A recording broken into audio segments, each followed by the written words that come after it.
Buenas tardes, César, ¿cómo estás? Pues encantado de estar aquí de nuevo, Rosana, de acercarnos a nuestros amigos y suscriptores del Gibor y de zambullirnos en las aguas de la Biblia. Amén. Un décimo episodio, César. Un décimo episodio. No los hacemos de manera tan asidua como nos gustaría. La verdad es que les pedimos disculpas a todos los amigos porque estamos teniendo una agenda muy apretada. Las últimas semanas están siendo de locura. Tanto a ti como a mí nos encantaría hacer no uno o dos a la semana, no, sino prácticamente cada día porque lo pasamos muy bien haciéndolo, pero de verdad que hacemos lo que podemos y bueno, sin más preámbulos vamos a empezar. Vamos a saludar a Verónica Gunther y a Carlos Díaz, que nos han dado super fans y nosotros somos los que les enviamos a ellos un abrazo enorme y muchísimas gracias. Eh, Ambos tienen constantemente sin un super thank. Aparte de eso, lo que nos gusta es que ven los vídeos, tienen comentarios siempre muy positivos y la verdad es que se agradece la cercanía y el cariño de todo el mundo. De hecho, el siguiente saludo, sabes, César, que siempre pues escogemos entre 5 y 10 amigos para darles el nombre. Como hace mucho tiempo que no hacemos ningún vídeo, me gustaría mandar un saludo generalizado y un abrazo generalizado porque es apabullante, es emocionante, acaricia nuestros corazones ver tanta muestra de cariño de todo el mundo, comentarios tan bonitos, ver cómo además ellos se responden, cuando alguien tiene una duda, pues alguien viene y le responde y le da el versículo que necesita y de verdad que somos muy afortunados de tener unos seguidores tan maravillosos. Y así que mandamos un saludo a todos ellos. Lo segundo que quería decir es que habréis visto que en las publicaciones hemos colgado todo el tema de las congregaciones, porque al principio dedicábamos a leer los comentarios y a decirlo por aquí, pero creo que estamos restando tiempo a poder responder preguntas. Entonces yo remito a todos los que estáis viendo el vídeo y tengáis alguna consulta, escribid en los comentarios de la misma publicación y conforme vayamos teniendo información irá apareciendo allí. Ahora bien, sí quiero de alguna manera decir que, como ya bien puse en la publicación, hay una iglesia de Madrid que nosotros hemos recomendado, que es una iglesia que realmente César ha estado allí y conoce además al pastor y puede dar fe de que es una iglesia de sana doctrina. Además es una iglesia donde se realizan bautismos. En la congregación de Colombia, que también hemos aconsejado, sí, vino de parte de una persona muy cercana a César, de la cual César también confía mucho y de alguna manera sentimos que se puede confiar en esa congregación. Pero también queremos decir que cuando la gente escribís y decís, yo estoy yendo a una congregación en tal sitio y es de sana doctrina, y la verdad es que nos mueve el corazón y sobre todo poder ayudar a los demás, pero también queremos decir que nosotros no la conocemos. Entonces las congregaciones, cada una son un microcosmos diferente y luego a lo mejor alguien puede llegar y puede parecer que pues no le gusta lo que predica el pastor, o a lo mejor hay cosas que suceden en la congregación que no es lo que se esperaban, pero bueno, siempre está bien que vayan y prueben, pero no quiero que luego suceda que digan, bueno, del Gibor me han enviado a esta iglesia y esta iglesia no es lo que decían. Nosotros siempre vamos a decir, de esta iglesia damos fe de que es de sana doctrina, pero del resto no podemos asegurarlo. Aún así, no quiero que esto frene a la gente para poder seguir aconsejando iglesias que ellos creen que son de sana doctrina y son bienvenidas, porque lo mejor es ir y probar, y si no, uno siempre está a tiempo de volver a casa y no seguir yendo. Si te parece, empezamos, César. Vamos allá. Muy bien. Mira, yo quiero empezar con una persona que es un gran amigo del Gibor. Él es Antonio Costa de Cañada, él es de Murcia. Y bueno, en distintos episodios han ido apareciendo preguntas suyas. Es un seguidor de Bellevue y del Gibor. Y tiene también tu Biblia de estudio. Dice que le está ayudando mucho. Y bueno, él está en un momento en el que tenía diferentes cuestiones. Él me escribió por privado, le dije si quería mantener la privacidad y me dijo que no, que a él le parecía bien exponerse porque quizá podía ayudar a otras personas, y a mí me parece muy valiente por su parte y realmente pues me parece bien decirlo. Él primero dice: me gustaría saber cómo congregarme. Y él dice que está meditando últimamente mucho en Hechos 2, versículos del 37 en adelante, y dice que le llama la atención la forma en la que se reunían los primeros cristianos en casa. Y dice si eso sería posible y válido hoy en día. Si te parece, César, voy a formularte las preguntas una por una para que... Vamos allá. Sí, vamos allá. Adelante. Bueno, sí. Sí, por si no lo has oído bien, que si sería posible y válido hoy en día reunirse en casas como lo hacían los primeros cristianos. Yo creo que eso no tiene ningún tipo de discusión. Históricamente, la verdad es que tener templos, tener lugares de culto específicos para el cristianismo es algo que no aparece hasta el siglo IV, hasta inicios del siglo IV, y eso significa que los 3 primeros siglos de historia del cristianismo, los creyentes, por regla general, se reunían en casas, a veces, en algún caso, en cementerios, por ejemplo, las catacumbas, porque era un lugar de difícil acceso para las fuerzas del Estado que podían estar intentando perseguir a los cristianos. En la misma Biblia se hace referencia a esa iglesia que se reúne en la casa de César, por ejemplo, lo cual quiere decir que debía haber un cierto número de creyentes, generalmente eran congregaciones relativamente pequeñas, en ese caso que se reunían en la propia casa del emperador, quizá eran libertos, esclavos, gente relacionada con la administración de la casa del emperador, que efectivamente se reunía ahí, y hay varias referencias a lo largo de la Biblia del Nuevo Testamento a reuniones en casas. Esto era realmente lo habitual. Arqueológicamente es interesante que algunas de esas casas, que eran casas particulares, donde en un momento determinado se reunía el domingo la iglesia, porque la iglesia se reunía el domingo, es el primer día de la semana, como menciona, por ejemplo, el libro de los Hechos en el capítulo 20, pues en algunas de esas casas arqueológicamente se ha descubierto que en algún momento, precisamente porque se reunía un cierto número de personas y se daba la circunstancia de que el número de personas aumentaba, hicieron incluso reformas de albañilería en la casa para tumbar algún muro para que pudiera haber un espacio más amplio en el cual poder reunirse, lo cual no deja de ser bastante interesante. Algunas casas en Oriente Medio presentan ese tipo de reformas de albañilería, de esas reformas arquitectónicas para dar entrada a más gente. Por regla general eran congregaciones pequeñas. Desde nuestro criterio hoy en día estamos hablando de congregaciones de 20, 30, 40 personas, no más, pero ciertamente eran congregaciones muy vivas.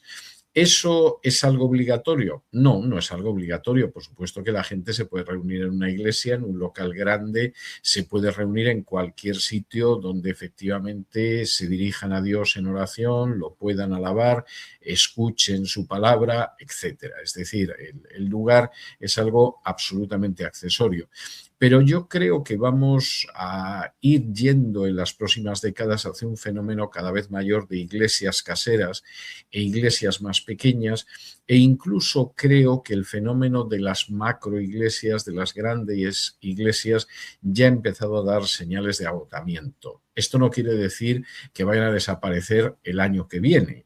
Esas señales de agotamiento, bueno, se pueden prolongar 10, 15, 20 años, pero yo creo que muchísimas iglesias que incluso no son macroiglesias van a cerrar en los próximos años, no van a poder mantener una estructura que al final resulta muy poco operativa y además muy cara económicamente, y creo que por el contrario cada vez vamos a ver más congregaciones numéricamente más pequeñas, pero mucho más estables, mucho más sólidas, mucho más fraternales, que en muchos casos, no en todos, pero en muchos casos se reunirán en las casas.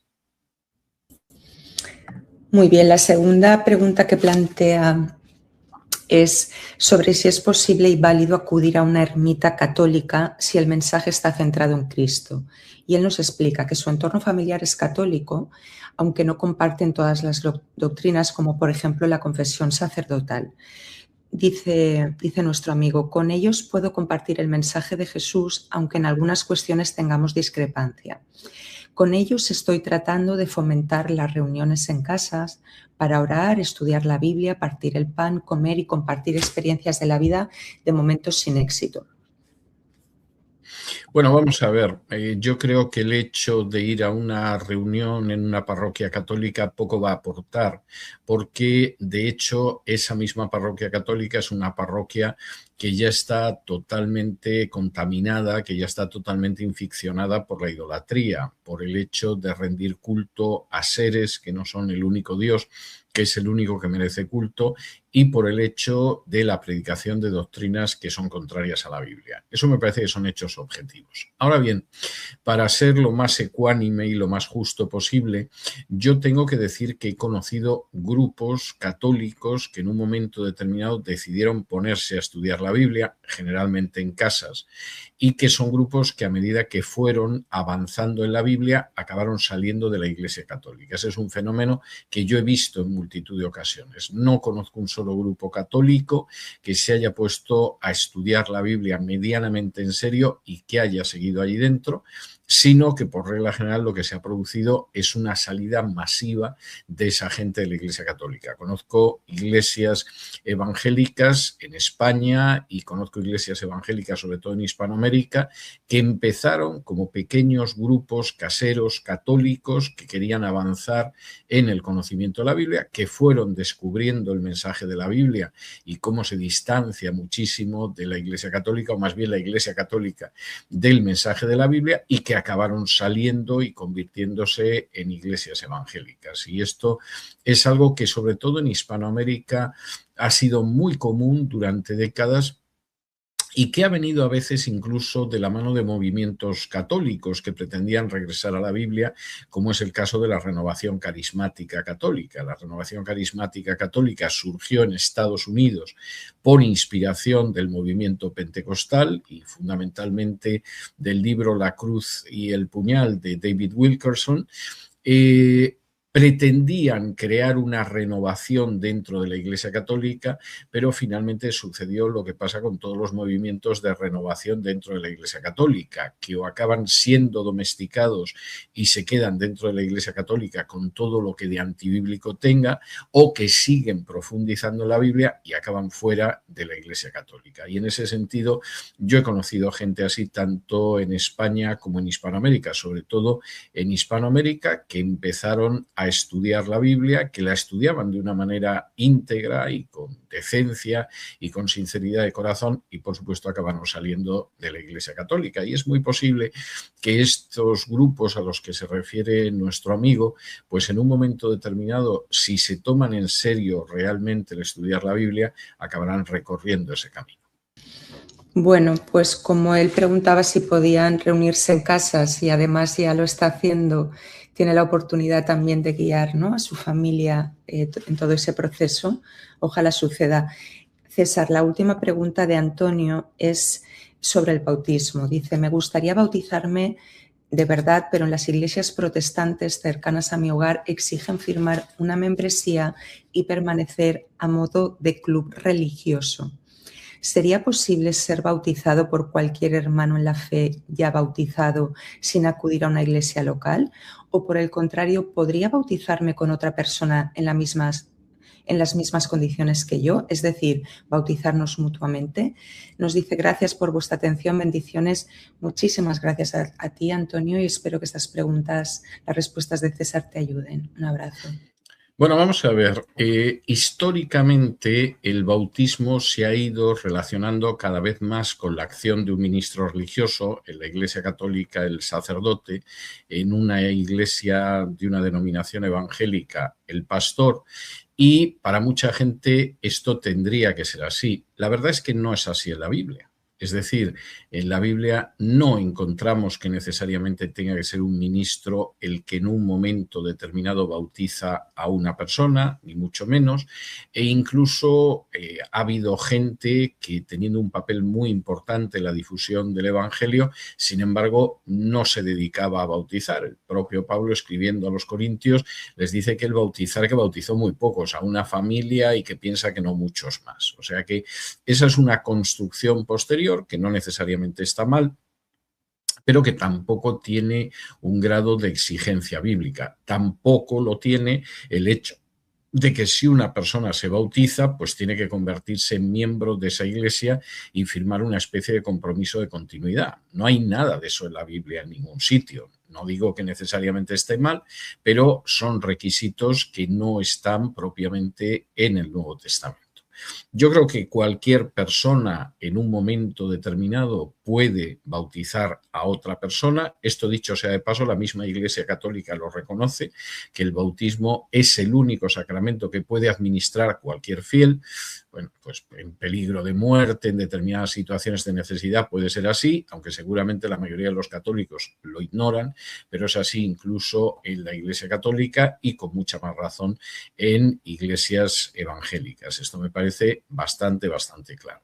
De hecho, por ejemplo, en el caso de nuestra congregación local en Bellevue, nosotros hemos bautizado a gente que no es miembro de la iglesia, y los hemos bautizado porque era gente que se identificaba con Bellevue, que deseaba bautizarse en comunión con la iglesia y que vino incluso de estados fuera del estado donde está Bellevue y luego regresaron a su estado de origen, y por supuesto, pues claro que bautizamos a esa persona, y el compromiso del bautismo es con Dios, no es con una congregación local, aunque esperamos que se integre en una congregación local, pero no es la entrada en una congregación local o en un club religioso, como decía nuestro amigo, sino que es una relación con Dios en ese sentido. Dado que finalmente el bautismo lo puede administrar cualquier creyente, la pregunta de, bueno, ¿y una persona puede bautizar a otra y a su vez esta bautizar a otra? Es una pregunta bastante menos absurda de lo que parece y que además tiene precedentes históricos.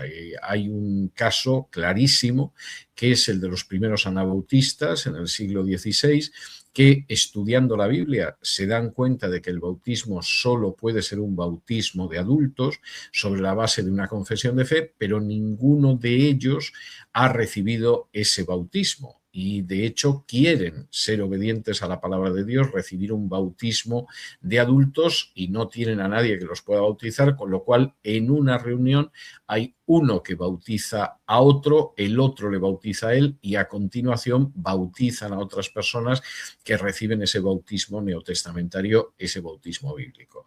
Yo creo que no hicieron nada incorrecto en ese momento, pero creo que hoy en día es algo que no es necesario, que seguramente provocaría dudas sobre la naturaleza del bautismo en algunas personas, y yo creo que lo más correcto es efectivamente buscar una iglesia que bautice a esa persona, y en el culto del bautismo no necesariamente quien bautiza tiene que ser un pastor, ni un ministro, ni cosa parecida. Es algo totalmente indiferente, porque en última instancia pues el sacramento del bautismo, por llamarlo así, no está vinculado en ningún momento en la Biblia a la acción de un ministro. Eso es un desarrollo teológico bastante posterior.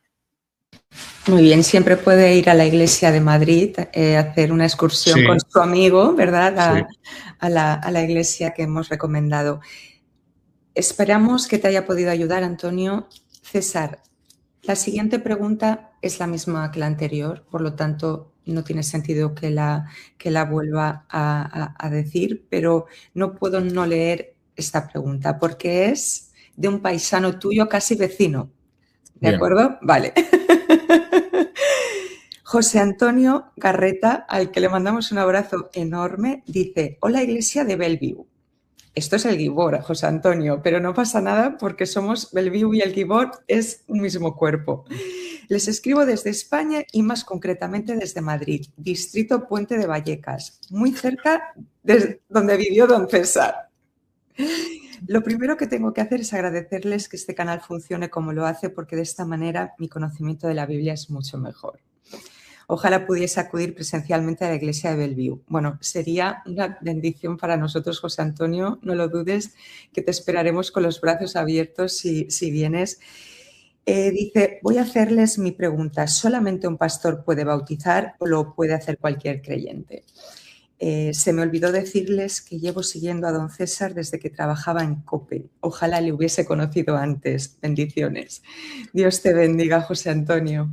Bueno, José Antonio es muy generoso conmigo y tengo que reconocer que me ha emocionado porque esa referencia al puente de Vallecas, donde yo viví buena parte de mi vida, toda la primera parte de mi vida, casi media vida, y donde me temo que nunca voy a poder regresar. La verdad es que esto me conmueve muchísimo y efectivamente la pregunta, como tú muy bien comentabas, Rosana, ya ha sido respondida, pero el abrazo muy fuerte, pues José Antonio no se libra de él, ¿no? Porque efectivamente es muy conmovedor lo que dice y creo que son palabras también muy generosas.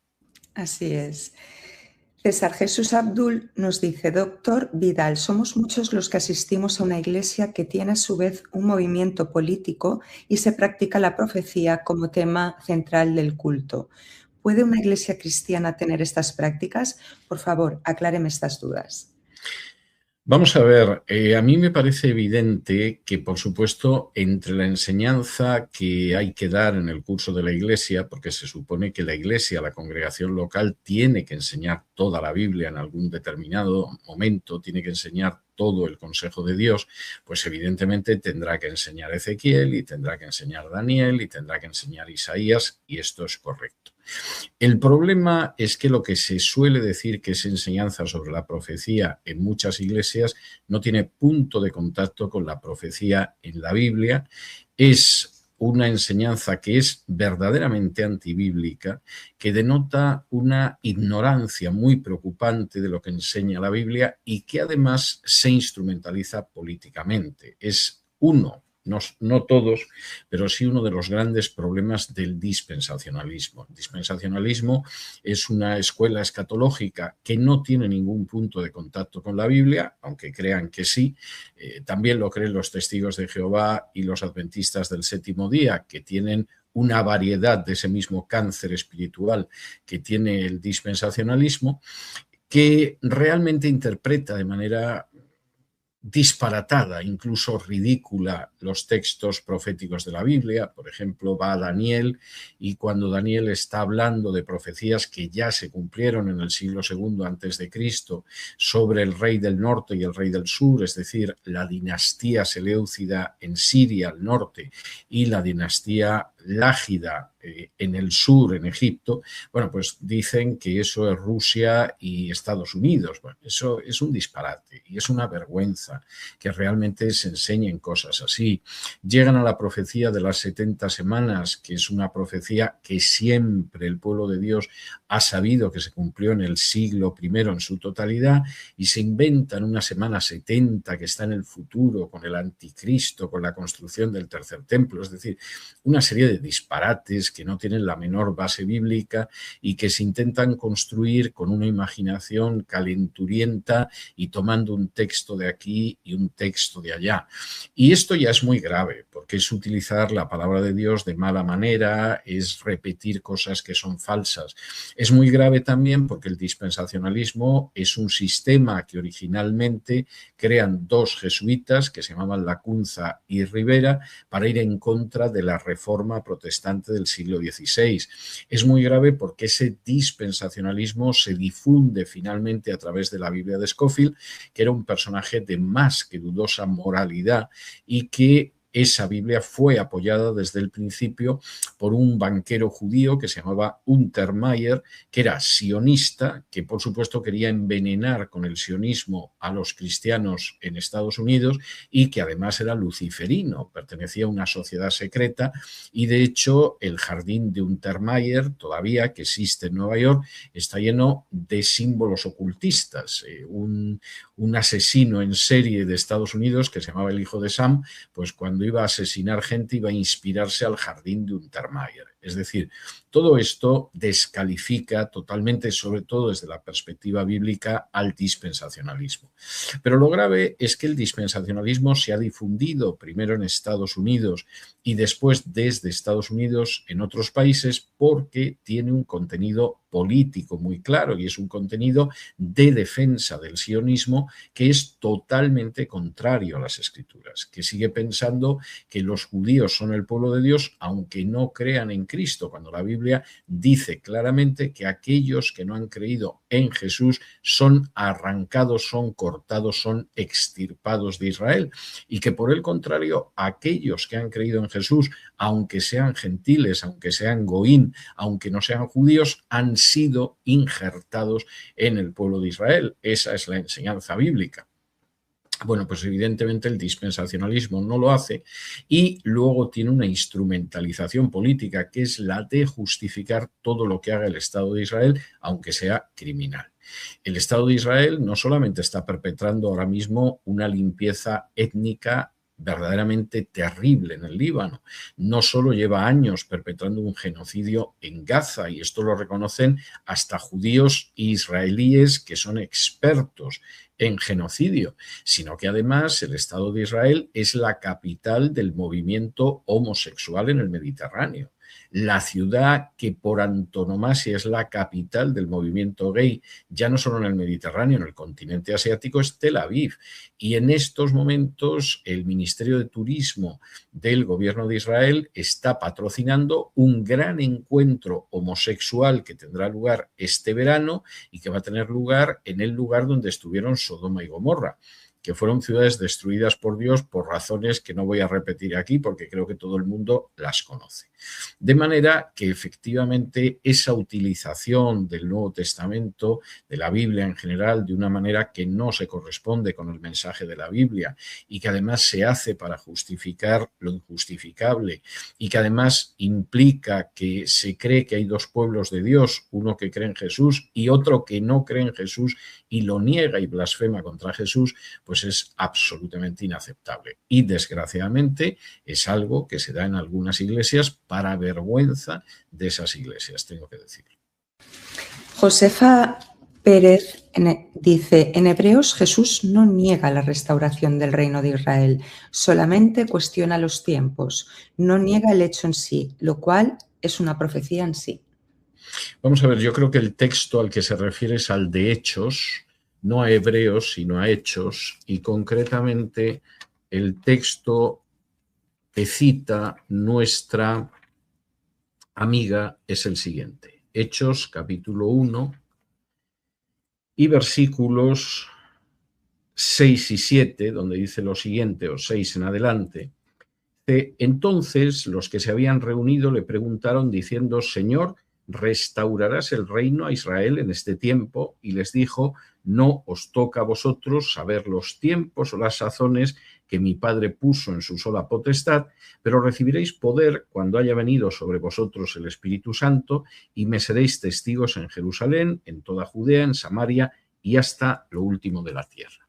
Bien, aquí hay varias cuestiones. Voy a intentar ser breve. Primero, aquellos que están continuamente especulando con una supuesta restauración de Israel incurren en una gravísima desobediencia.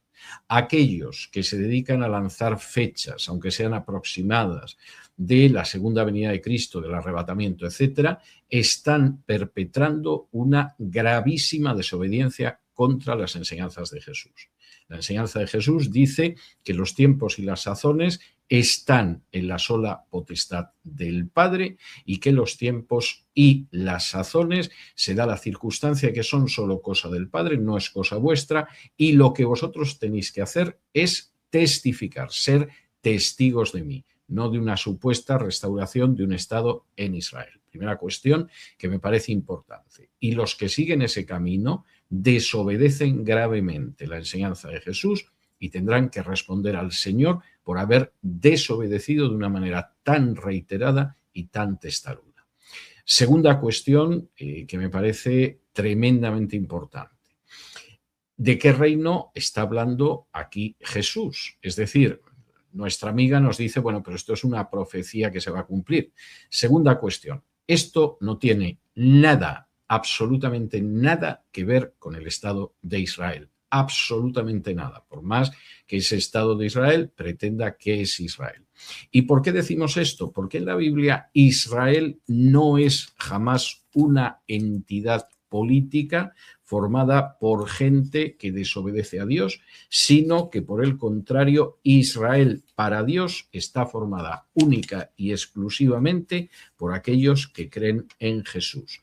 ¿Cree el Estado de Israel en Jesús? No, pues no es Israel a los ojos de Dios, por mucho que lleven la bandera blanquiazul o la estrella de David, que por cierto no solo no es un signo que esté en la Biblia, sino que es un signo de profundo carácter ocultista desde hace siglos. Y alguno dirá, esto porque lo dice usted. No, esto porque lo dice la Biblia.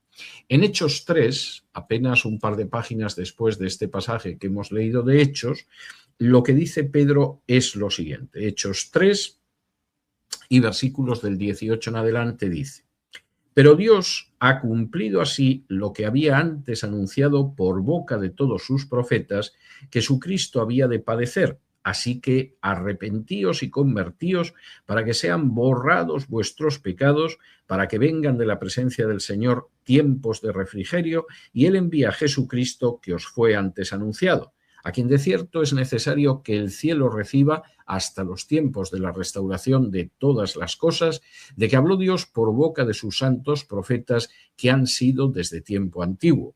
Porque Moisés dijo a los profetas: el Señor vuestro Dios os levantará profeta de entre vuestros hermanos como a mí. A él oiréis en todas las cosas que os hable. Y toda alma que no oiga a aquel profeta será desarraigada del pueblo.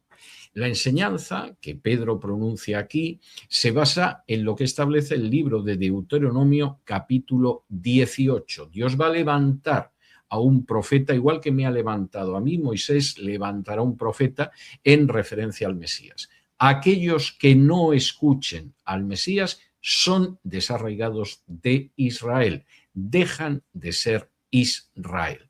Y alguno dirá, bueno, pero las promesas a Abraham solo son recibidas por los que creen en Jesús. ¿Creen en Jesús la aplastante mayoría de los judíos que viven en el Estado de Israel? No, luego no van a heredar las promesas de Abraham. Y alguno dirá, bueno, pero esto lo dice usted porque sí. No, lo digo porque es lo que enseña de manera indiscutible la Biblia. En Gálatas, capítulo 3, Pablo afirma lo siguiente. Gálatas 3 dice así, versículos 19 en adelante. Entonces, ¿para qué sirve la ley?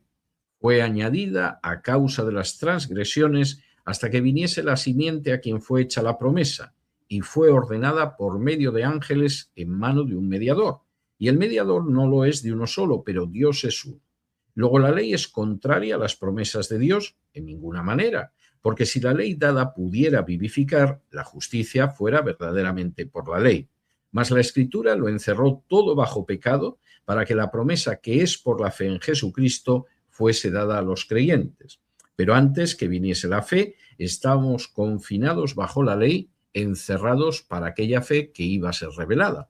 De manera que la ley ha sido nuestro ayo para llevarnos a Cristo, a fin de que fuésemos justificados por la fe. Pero venida la fe, ya no estamos bajo ayos, pues todos sois hijos de Dios por la fe en Cristo Jesús, porque todos los que habéis sido bautizados en Cristo, de Cristo estáis revestidos. Ya no hay judío ni griego, no hay esclavo ni libre, no hay ni varón ni mujer, porque todos vosotros sois uno en Cristo Jesús. Y si vosotros sois de Cristo, ciertamente linaje de Abraham sois y herederos según la promesa. Aquellos que son linaje de Abraham para Dios y herederos según la promesa son los que creen en Cristo, y da lo mismo que sean judíos o gentiles, hombres o mujeres, esclavos o libres. Y alguno dirá, bueno, pero la Biblia dice que hay que orar por Jerusalén, que tenemos que tener presente en Jerusalén, hay que orar por Jerusalén. Sí, pero no es esta Jerusalén. Y de nuevo, ahí lamentablemente el dispensacionalismo ha pervertido y prostituido lo que es la enseñanza clara de la Biblia. En esta misma carta a los Gálatas, capítulo 4, habla de cuál es la Jerusalén que importa a aquellos que siguen a Jesús y no tienen nada que ver con la Jerusalén actual ni con la Jerusalén terrenal. No porque yo lo diga, lo dice la Biblia. En Gálatas 4 y versículos del 21 en adelante dice así: Decidme, los que queréis estar bajo la ley, ¿no habéis oído la ley? Porque está escrito que Abraham tuvo 2 hijos, uno de la esclava, el otro de la libre. Pero el de la esclava nació según la carne, mas el de la libre por la promesa. Lo cual es una alegoría, pues estas mujeres son los 2 pactos. El uno proviene del monte Sinaí, el cual da hijos para esclavitud. Este es Agar. Porque Agar es el monte Sinaí en Arabia y corresponde a la Jerusalén actual, pues ésta, junto con sus hijos, está en esclavitud. Mas la Jerusalén de arriba, la cual es madre de todos nosotros, es libre, porque está escrito: regocíjate, oh estéril, tú que no das a luz, prorrumpe en júbilo y clama, tú que no tienes dolores de parto, porque más son los hijos de la desolada que de la que tiene marido. Así que, hermanos, nosotros, como Isaac, somos hijos de la promesa. Pues como entonces el que había nacido según la carne perseguía al que había nacido según el Espíritu, así también ahora. Mas, ¿qué dice la Escritura? Echa fuera a la esclava y a su hijo, porque no heredará el hijo de la esclava con el hijo de la libre. De manera, hermanos, que no somos hijos de la esclava, sino de la libre. Pablo deja claramente establecido que hay una Jerusalén terrenal, la misma que existe ahora y que existía en la época de Pablo. Esa Jerusalén terrenal no tiene ninguna importancia para los que creen en Jesús. Tiene 0 importancia y su significado es profundamente negativo, porque es el de gente que es esclava espiritualmente. La Jerusalén que nos importa a nosotros es la Jerusalén celestial, la Jerusalén libre, la Jerusalén en la que se entra precisamente porque Cristo nos ha liberado y porque esa es la Jerusalén compuesta por los que creen en Jesús. Y aquellos que pierden todo esto de vista por un sionismo con el que los han engañado, lamentablemente están negando verdades importantísimas en la vida de los cristianos. Este es un aspecto que tiene que quedar absolutamente claro.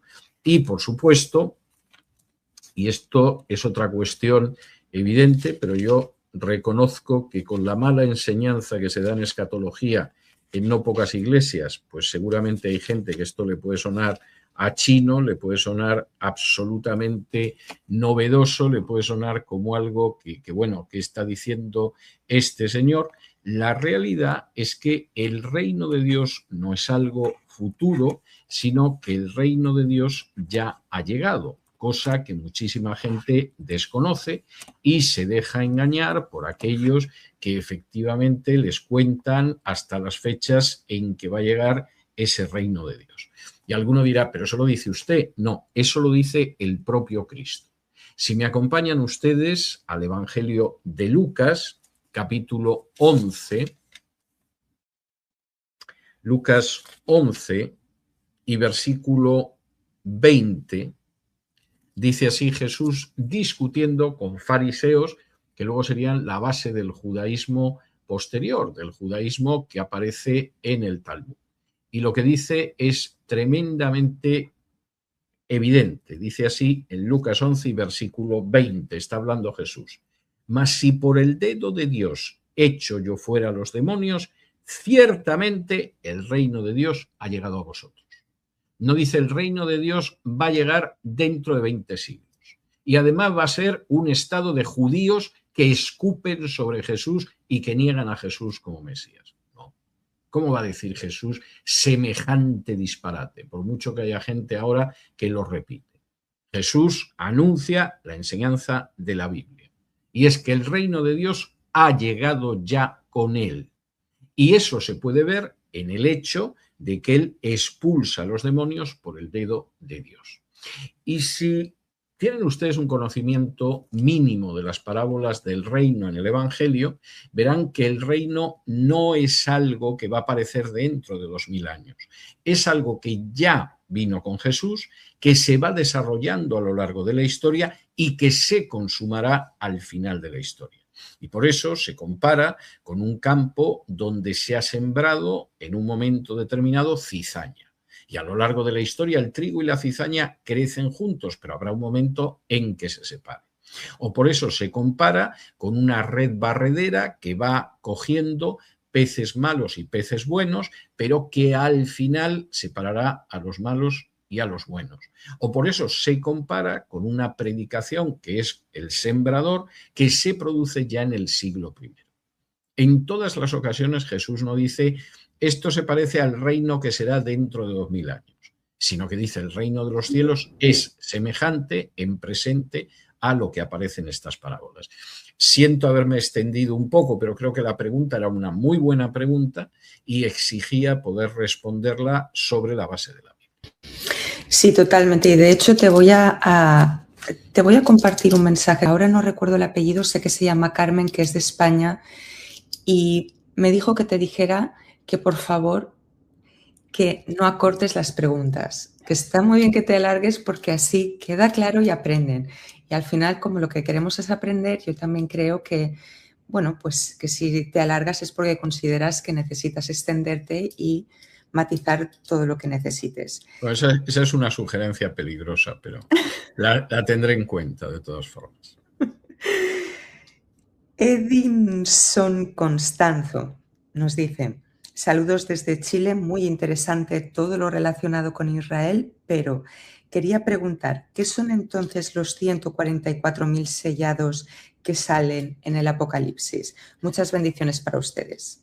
Bueno, es una buena pregunta y, por supuesto, cualquiera que se haya molestado en leer alguna de las referencias a los 144.000, pues sabrá que hay interpretaciones diversas. Para el dispensacionalismo son 144.000 judíos que se van a convertir a Cristo en la gran tribulación. Esto es una pavada tremenda. En fin, procuro tomármelo por el lado cómico porque esto es ridículo. Esto no lo ha creído absolutamente nadie en 19 siglos de historia del cristianismo hasta que aparece el dispensacionalismo. Bueno, es una interpretación tan absurda como la de los testigos de Jehová, que piensan que son 144.000 literales y que por lo tanto, pues como son 144.000 literales pero espirituales, pues estamos hablando de 144.000 que son los únicos que van a ir al cielo y el resto se va a quedar en un paraíso en la tierra. La versión de los testigos de Jehová, que por cierto los testigos de Jehová no creyeron durante las primeras décadas de su historia, es tan ridícula y tan antibíblica como la del dispensacionalismo. Voy a intentar explicar esto brevemente, pero no sé si va a ser tan fácil. Vamos a ver, el Apocalipsis es un libro donde en varias ocasiones se escucha una imagen y a continuación se ve el significado de esa imagen. Por ejemplo, si alguien me acompaña a Apocalipsis, capítulo 5, Apocalipsis, capítulo 5, y versículos del 6 en adelante. Vamos a ver, Apocalipsis, capítulo 5, y vamos a ver del 1 en adelante, para ver el contexto y explicarles lo que quiero decir. Dice así en Apocalipsis 5, del 1 en adelante. Y vi en la mano derecha del que estaba sentado en el trono un libro escrito por dentro y por fuera, sellado con 7 sellos. Y vi a un ángel fuerte que pregonaba a gran voz: ¿quién es digno de abrir el libro y desatar sus sellos? Y ninguno, ni en el cielo, ni en la tierra, ni debajo de la tierra, podía abrir el libro ni aún mirarlo. Y lloraba yo mucho porque no se había hallado a ninguno digno de abrir el libro, ni de leerlo, ni de mirarlo. Y uno de los ancianos me dijo: no llores, he aquí que el león de la tribu de Judá, la raíz de David, ha vencido para abrir el libro y desatar sus 7 sellos. ¿Qué escucha Juan? Bueno, el libro de los 7 sellos, nadie es digno para poder abrirlo, no hay manera de explicar la historia porque nadie lo puede abrir. Juan rompe a llorar porque no hay nadie que pueda abrir ese libro y entonces oye quién lo puede hacer. ¿Y qué es lo que oye? Es el león de la tribu de Judá, la raíz de David, que ha vencido para abrir el libro y desatar sus 7 sellos. Y entonces, después de que ha oído el león, mira. ¿Y qué ve? Versículo 6. Y miré y vi que en medio del trono y de los 4 seres vivientes y en medio de los ancianos estaba en pie un cordero como inmolado que tenía 7 cuernos y 7 ojos, los cuales son los 7 espíritus de Dios enviados por toda la tierra, y vino y tomó el libro de la mano derecha del que estaba sentado en el trono. ¿Qué oigo? El cordero el león de la tribu de Judá, que es una imagen que a la gente le encanta porque es el león. Pero cuando yo lo que he oído, el león, lo miro, ¿qué veo? ¿A una fiera pegando zarpazos? No, veo al cordero que ha sido sacrificado. Y entonces entiendo que el león de la tribu de Judá no es una fiera que se va a dedicar a dar zarpazos a diestro y siniestro, sino que ese león, que es de la estirpe de David, se ha actuado como un cordero sacrificado y con su sangre ha salvado a la humanidad, al género humano. Bien, oigo una cosa, a continuación veo lo que significa. Vamos a ver qué pasa con los 144.000. Vamos a ir a Apocalipsis, capítulo 7,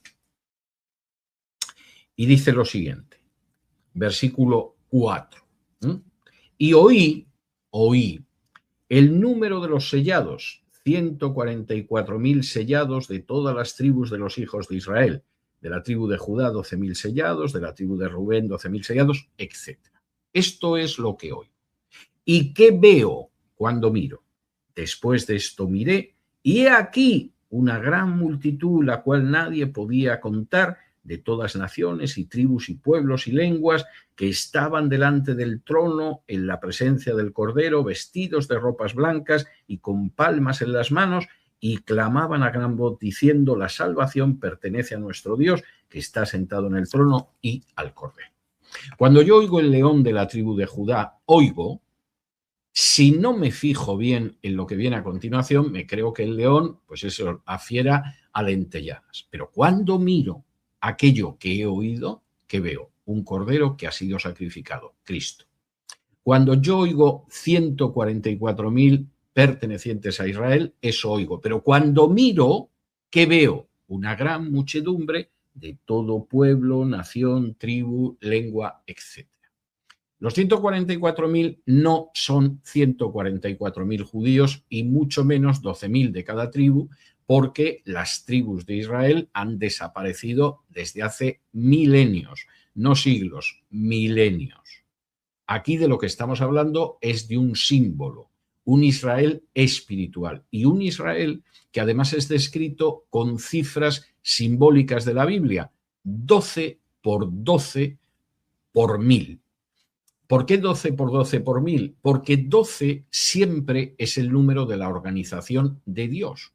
Por eso hay 12 tribus. Por eso Jesús elige a 12 apóstoles. Y el pueblo de Dios, que es la organización completa de Dios, es 12 al cuadrado por 1000, que es el número de la plenitud, 144.000. Pero esos 144.000, cuando Juan los mira, no ve a 144.000. Ha oído 144.000, pero cuando él mira, ¿qué ve? Al Israel de Dios, a aquellos que creen en Cristo, no a los judíos, no al Estado de Israel, no disparate parecido. A lo que ve es al pueblo de Dios, que es una gran muchedumbre formada, como es el Israel de Dios, por todos aquellos que han creído en Cristo, independientemente de su pueblo, de su raza o de su lengua. Esto es evidente. Es decir, al final, el Apocalipsis no es que sea un libro imposible de entender o difícil de entender. Es que la mentalidad sectaria de un testigo de Jehová, de un adventista del séptimo día o de un dispensacionalista acaba finalmente emborronando, acaba ensuciando, acaba enturbiando lo que es relativamente fácil de entender si uno se fija en lo que lee. Pero si en vez de fijarte en lo que lees, lo que estás haciendo es intentando ver dónde aparece Putin, dónde aparece Netanyahu y dónde aparece Hamas, no lo vas a encontrar nunca. Y al mismo tiempo encontrarás lo que no hay, como aquellos que en la Biblia supuestamente encuentran platillos volantes y extraterrestres, que no están en la Biblia, pero como tú has decidido que están, pues acabas viendo platillos volantes y extraterrestres en cualquier cosa. Y esto es tremendamente importante. El libro de Apocalipsis es bastante fácil de entender cuando uno conoce lo que son los giros idiomáticos, cuando uno conoce el simbolismo y sobre todo cuando conoce la historia de la época. Cuando se desconoce todo eso y caes en manos de charlatanes, pues bueno, ahí te puedes encontrar, ni se sabe, vamos, hasta una prima hermana de Netanyahu que pasa por ahí. La siguiente pregunta la formula Ronald Medina, que es un buen amigo del Libor, además también nos sigue en Twitter. Le mando un abrazo muy fuerte a Ronald. Bendiciones, mis estimados hermanos César y Rosana. Qué bendición este programa. Tengo una pregunta. Crecí en iglesia y pertenezco a una donde está el problema de nepotismo. Los pastores de ambas iglesias ya han fallecido y dejaron a cargo del lugar a sus esposas, no permitiendo que otro hermano preparado asumiera el pastoreado. ¿Está bien o mal? De antemano, muchas gracias. Muchas gracias a ti, Ronald. Bueno, vamos a ver, aquí hay distintas cuestiones. Yo creo que hay gente que en un momento determinado puede tener hijos que se hagan cargo de un ministerio si efectivamente tienen ese don. No es muy habitual porque el Espíritu Santo reparte dones y el hecho de que un padre sea pastor o sea predicador o sea maestro de la palabra no tiene por qué significar que lo sea uno de sus hijos, pero ocasionalmente se da. Yo he llegado también a conocer a gente que fue pastor de una congregación durante muchos años y que la congregación quería que su hijo lo sucediera como pastor y el hijo, con bastante buen criterio, pues no quiso ser pastor porque él consideraba que no tenía ese don de pastor que era necesario.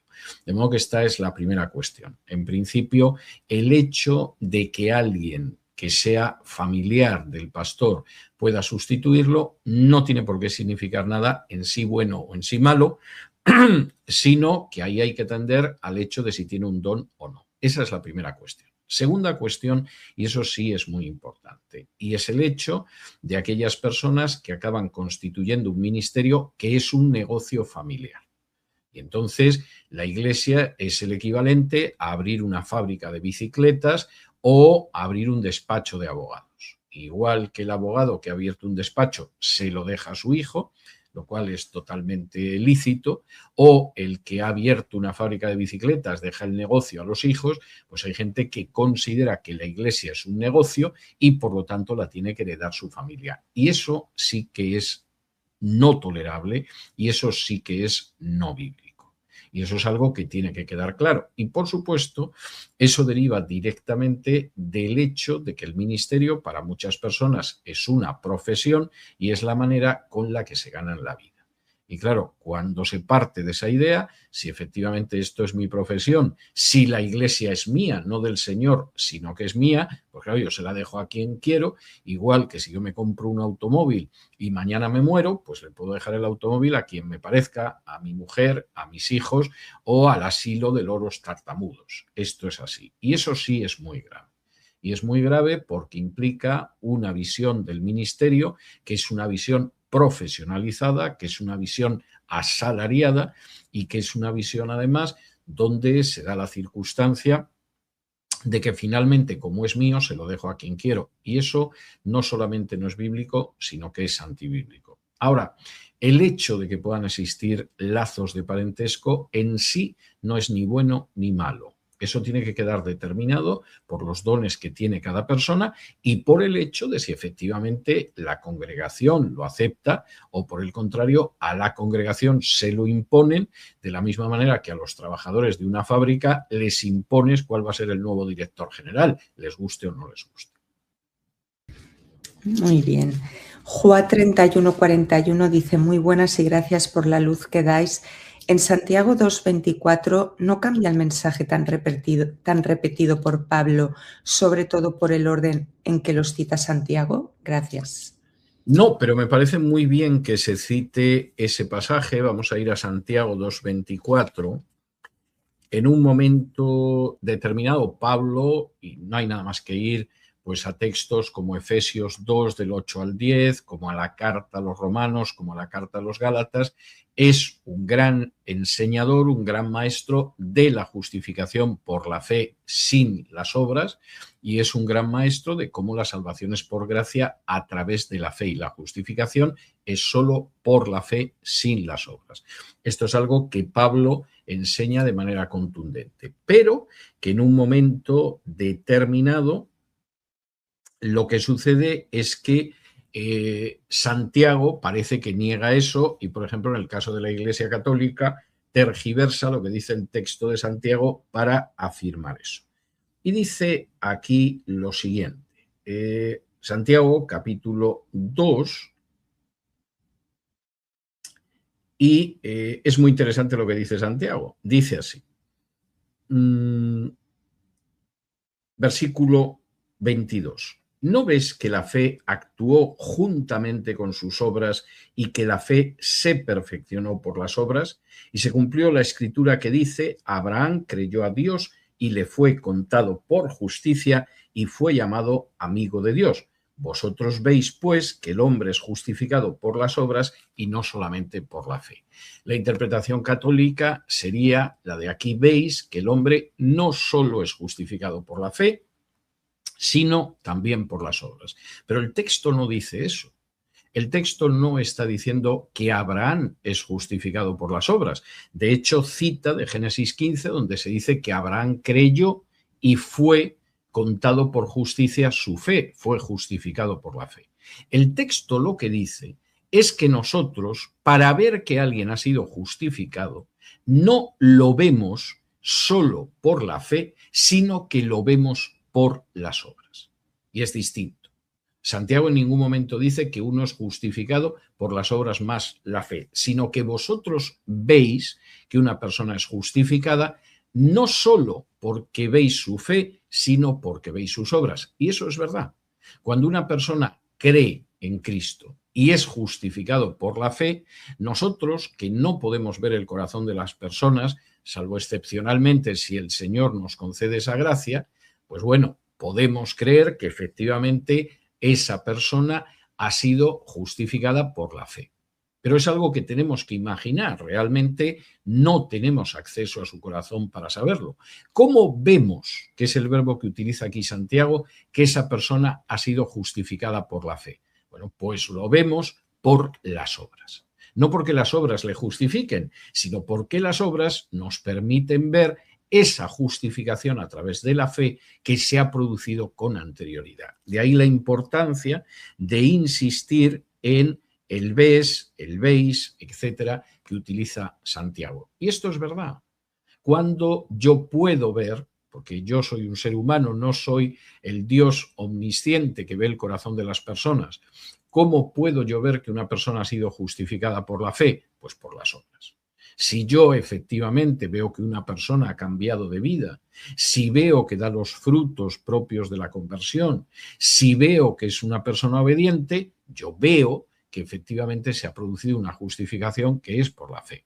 Si por el contrario no veo ese cambio de vida, no veo una conducta que sea propia del creyente, no veo que efectivamente se produzcan los actos que cabe esperar de una persona que se ha convertido, pues, en fin, me puede decir que ha creído y que es justificado por la fe, pero lo más seguro es que sea prudente que yo tenga dudas al respecto. La siguiente pregunta la formula Rivera Brazo y dice: ¿qué evidencias arqueológicas hay de que Apocalipsis fue escrito antes del 70? Ya que en escritos cristianos extrabíblicos pareciera apuntar a que fue escrito por los 90. Bueno, vamos a ver, no hay escritos cristianos extrabíblicos que apunten a que Apocalipsis fue escrito en los 90.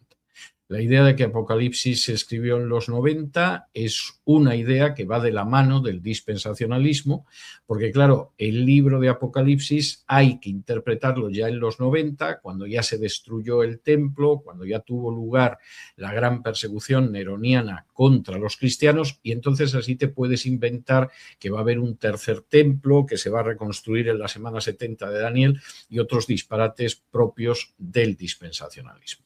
Los que se refieren a un libro escrito en los 90 y a una persecución de Domiciano, de entrada se refieren a algo inexistente. No hubo persecución con Domiciano. Domiciano persiguió, en algún caso ejecutó aisladamente a alguna persona que había abandonado la religión romana, pero que curiosamente no se había convertido al cristianismo, se había convertido lo más posiblemente al judaísmo. De manera que la idea de una persecución de Domiciano carece totalmente de base histórica, aunque hay gente que lo repite por boca de ganso, y con eso de que lo repite, pues la gente piensa que será verdad, porque claro, si lo dice esta persona, que es un ignorante, pero que yo creo que no lo es, pues será cierto.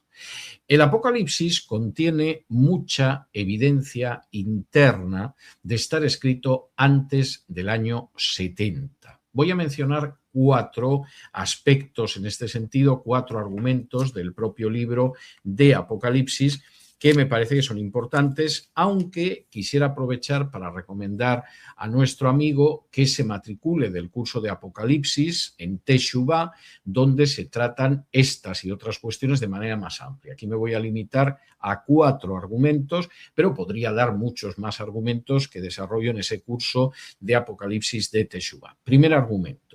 Lo que se profetiza en Apocalipsis se va a cumplir dentro de muy pronto. No es algo que se va a cumplir a miles de años de distancia, sino muy pronto. Versículo 1 dice la revelación de Jesucristo que Dios le dio para manifestar a sus siervos las cosas que deben suceder pronto, y la declaró enviándola por medio de su ángel a su siervo Juan, que ha dado testimonio de la palabra de Dios y del testimonio de Jesucristo y de todas las cosas que ha visto. Bienaventurado el que lee y los que oyen las palabras de esta profecía y guardan las cosas en ella escritas, porque el tiempo está cerca. Si el tiempo está cerca y esto va a cumplirse dentro de muy poco, no pueden ser 2000 años. Y por mucho que queramos retorcer la referencia al muy pronto, está cerca, no puede ser 2000 años, ni 1500, ni 1000 años. Cristo se aparece a Juan, que está cautivo en la isla de Patmos, para hablarle de algo que va a ser muy pronto.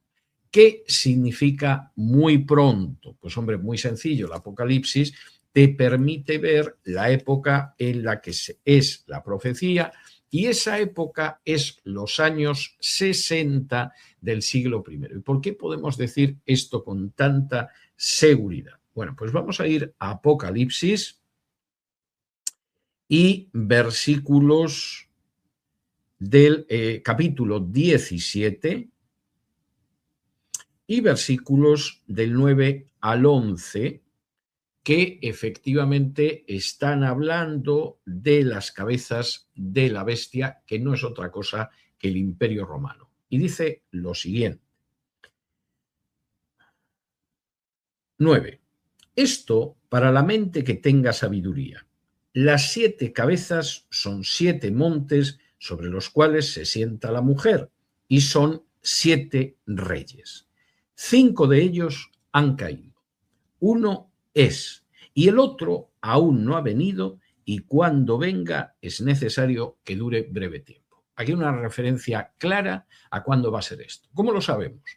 Hombre, porque esa bestia tiene 7 montes. La ciudad de Roma, la ciudad de los 7 montes o de las 7 colinas. ¿En qué época de Roma? Bueno, pues aquí se habla de 7 reyes. 5 han pasado. César, Octavio, Tiberio, Calígula y Claudio.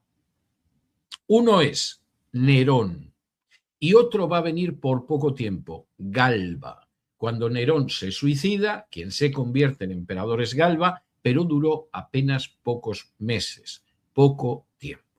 De manera que encajar esto es enormemente fácil, porque nos está diciendo en qué sitio sucede. Tercero, por si esto fuera poco, además se habla del número de la bestia, y el número es el 666. El número, algunos dicen, en realidad el número es 666. Y uno dirá, ¿es lo mismo? No, no es lo mismo. Y si usted piensa que es lo mismo, es porque desconoce cómo son los números romanos. Nosotros partimos de un sistema de números que son números distintos de las letras. Es un sistema que inventaron los indios, que tomaron los árabes y que trajeron a Europa, y por eso se llaman números arábigos. Y entonces el 6 siempre es un 6, y ese 6, según el lugar que ocupe en la cifra, puede ser 6, puede ser 600, puede ser 60, puede ser 6.000 o puede ser 6 millones. Pero siempre es un 6, depende del lugar en la cifra. Los números en el antiguo Israel, pero también en Grecia y en Roma, eran letras. Y cada letra tenía un significado, y por lo tanto no es 666, sino 666. ¿Esto qué significa? Hombre, pues muy sencillo, que aquellos que decían ya en los años 80 ese disparate de que el número de la bestia era el código de barras y era un 666, no tenían ni idea de lo que dice Apocalipsis, y lo que tenían era una mente calenturienta y estaban engañando a la gente. Y los que dicen hoy en día que el número de la bestia, ese 666, es www. Es decir, Internet, hombre, imaginativos son, pero están diciendo un disparate que indica una profunda ignorancia de lo que son los números en la época que se escribe Apocalipsis. Pero si efectivamente creemos lo que dice Apocalipsis, que es 666, no 666, ¿con qué nos encontramos? Con Nerón César. Porque cuando uno toma Nerón César y va cogiendo cada una de las letras, le pone su valor numérico y la suma, la cifra de Nerón César es 666. Nerón César llevaba décadas muerto en el año 90, pero era el emperador todavía a inicios de los años 60, antes de desencadenar la primera persecución general contra los cristianos que aparece profetizada en el Apocalipsis. No solo eso, cuarto argumento. Además, Apocalipsis señala cuál es la gran ciudad que acaba siendo destruida por la bestia. Una gran ciudad que durante un tiempo se apoya en los 7 montes, en la ciudad de Roma, pero que en un momento determinado la bestia, que es Roma, y que tiene además un número que es Nerón César en ese momento, la va a destruir. ¿Y cuál es esa gran ciudad? Pues si es que es muy claro, lo dice también Apocalipsis. Si no estás perdido con las falsas profecías de los charlatanes dispensacionalistas, seguramente lo habrías visto. ¿Por qué? Porque fíjense lo que dice Apocalipsis capítulo 11 y versículo 8. La gran ciudad, y la gran ciudad solo es denominada en Apocalipsis esa ciudad que se llama Babilonia la Grande, y que algunos se ponen a especular, a quien ha dicho que era el papado, hay quien dice que va a ser el Consejo Mundial de Iglesias, etc. Pero si Apocalipsis dice cuál es la gran ciudad, y dice en el versículo 8, y sus cadáveres estarán en la plaza de la gran ciudad, que en sentido espiritual se llama Sodoma y Egipto. ¿Y esa cuál es? Donde también nuestro Señor fue crucificado.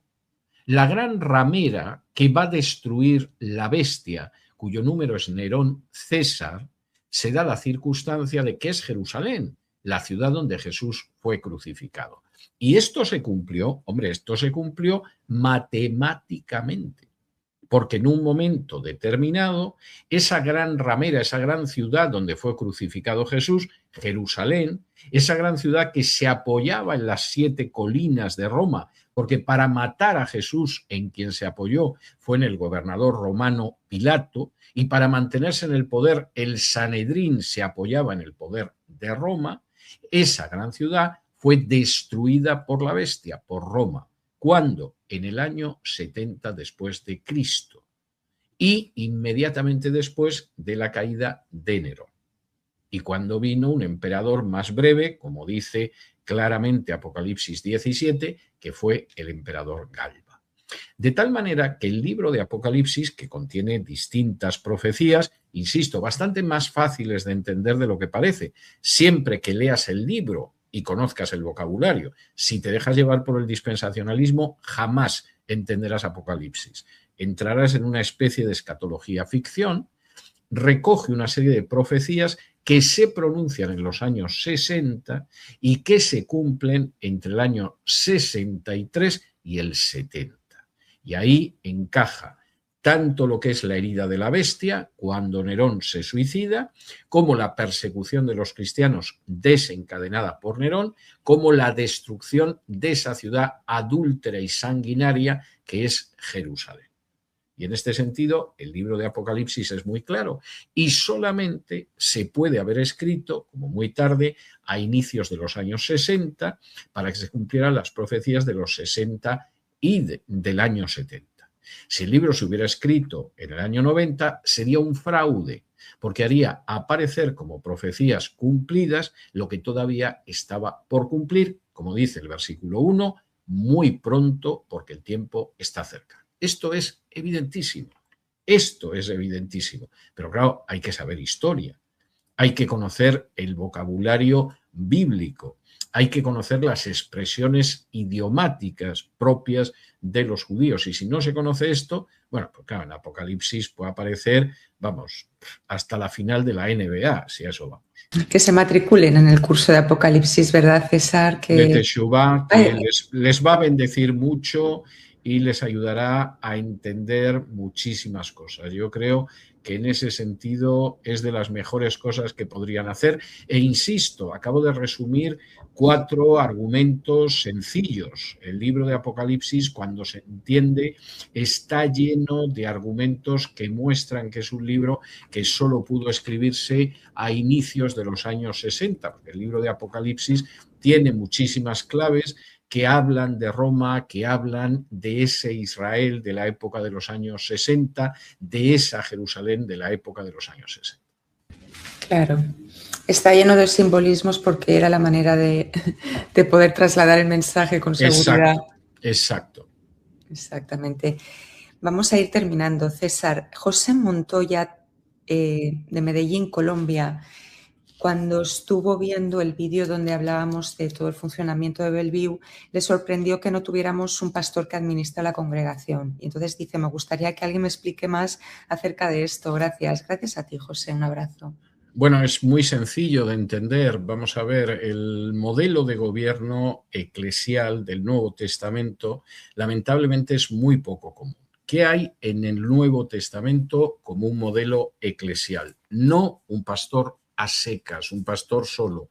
No hay un solo pasaje en el Nuevo Testamento donde se hable de que la congregación está supervisada por un solo pastor, sino que siempre se habla de un consejo, de un conjunto de presbíteros o obispos, que significa supervisor, no significa otra cosa, o de ancianos. Por ejemplo, si nosotros vamos a la carta de Santiago, donde hace referencia a ese tipo de gobierno, en Santiago, capítulo 5, y versículo 14 dice lo siguiente. Santiago 5:14. ¿Está alguno enfermo entre vosotros? Llame a los ancianos de la iglesia y oren por él, ungiéndolo con aceite en el nombre del Señor. No dice que llame al pastor de la iglesia, sino que llame a los ancianos de la iglesia. El modelo de funcionamiento de la iglesia en el Nuevo Testamento es un consejo de presbíteros, ancianos, es lo que significa la palabra presbítero, que en otros casos se les llama episcopoi, pero siempre en plural, es decir, obispos, hemos terminado traduciendo, pero no se parecen en absoluto al obispo de la Iglesia Católica o de la Iglesia Ortodoxa. Obispo es una palabra secular en griego que simplemente significa supervisor. y la Iglesia primitiva tenía un conjunto de supervisores. No es hasta el siglo II cuando ya se diferencia entre presbítero y obispo, hasta el siglo II bien entrado. Y además se considera que el obispo está por encima del presbítero cuando en el Nuevo Testamento es exactamente lo mismo. Se llama indistintamente obispo y presbítero o anciano a este tipo de persona que tiene ese ministerio. La Iglesia Católica va a crear una jerarquía a lo largo de la Edad Media en la que el papel del obispo cada vez es más importante, incluso se llega a crear un superobispo que es el arzobispo y un superobispo que es el cardenal, que es algo que no aparece en ningún momento en el Nuevo Testamento, y debajo está un presbítero que suele ser el que gobierna ese sacerdote ya convertido en sacerdote en contra de lo que enseña el Nuevo Testamento, una iglesia local.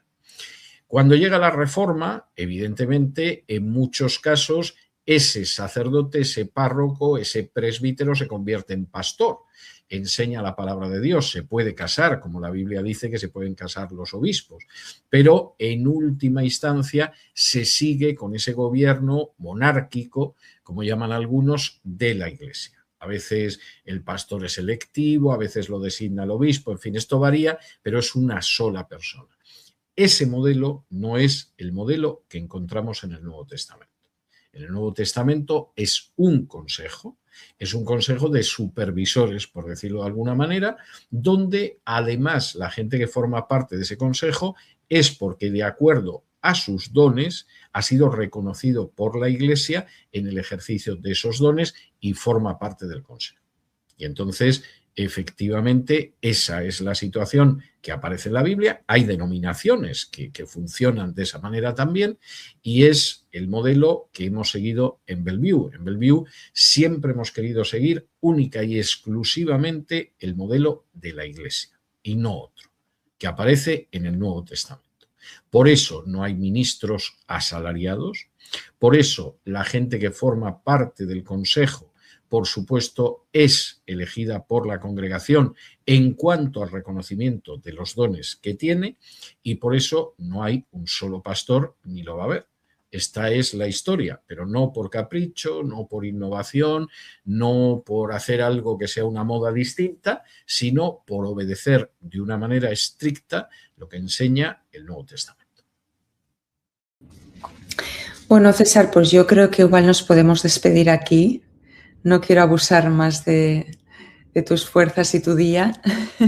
Bueno, yo la verdad es que me divierto mucho, ¿eh? Yo tengo que decir que entre las actividades que desarrollo, las sesiones estas de preguntas y respuestas del Gibor, a mí personalmente me gustan mucho, se me pasa el tiempo volando. Luego veo que llevamos casi 1 hora y 20 y digo, Dios mío, pero si llevo hablando casi 1 hora y 20, pero lo disfruto muchísimo. Y si me lo permite, Rosana, puesto que ya nos vamos a despedir y nos vas a despedir, de nuevo yo quisiera dar las gracias a toda la gente que se acerca a este canal del Gibor, dar las gracias a todos aquellos que se han hecho con la Biblia de estudio de César Vidal, dar las gracias a los que incluso se atreven a matricularse en Teshuvá o siguen los cursos en YouTube de este canal, los cursos de estudio bíblico que se dan en la iglesia de Bellevue y por supuesto dar las gracias a los suscriptores, a los amigos, a los seguidores del canal del Gibor por su enorme paciencia, por su cariño y sobre todo por su interés de las Escrituras. Espero que hayan disfrutado